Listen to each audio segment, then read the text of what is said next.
কম আজকে আপনাদেরকে দেখাবো বিকাশের মাধ্যমে কিভাবে মোবাইল রিচার্জ করবেন। প্রথমে মোবাইল রিচার্জে যাবেন,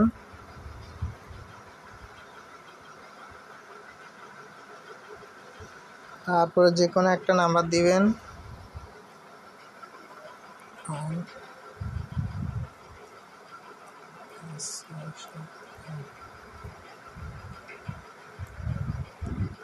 দেওয়ার পরে পরের ধাপে যেতে হবে।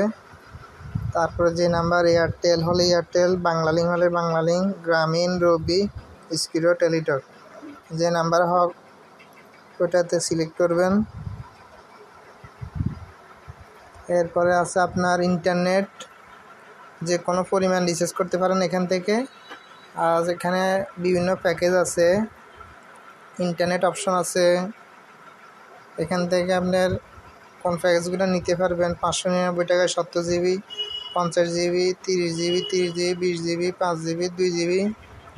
এছাড়া আছে আপনার বান্ডেল, মিনিট, এমবি একসাথে বান্ডেল করা আছে। মিনিট প্যাক 500 মিনিট 339 টাকা, 65 মিনিট, 45 মিনিট, 20 মিনিট, 32 মিনিট আছে। কল রেট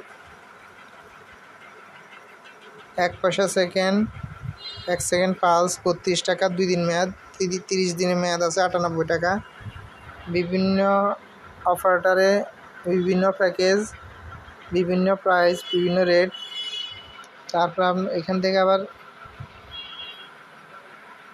অপারেটর চেঞ্জ করতে পারবেন। গ্রামীণ হলে গ্রামীণ, টেলিটক হলে টেলিটক।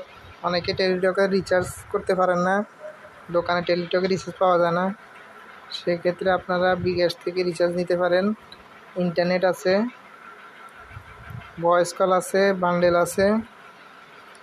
টেলিটকের রেটগুলো একদম কমের ভিতরে পাওয়া যায়।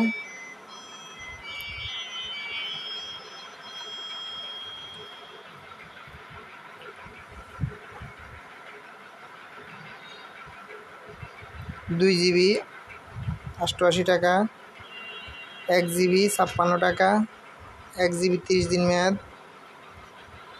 এরপরে এগিয়ে যান, পিনকোড দিতে পারেন, পিনকোড দিলে রিচার্জ হয়ে যাবে। আর ফিঙ্গার যদি থাকে ফিঙ্গারও দিতে পারেন।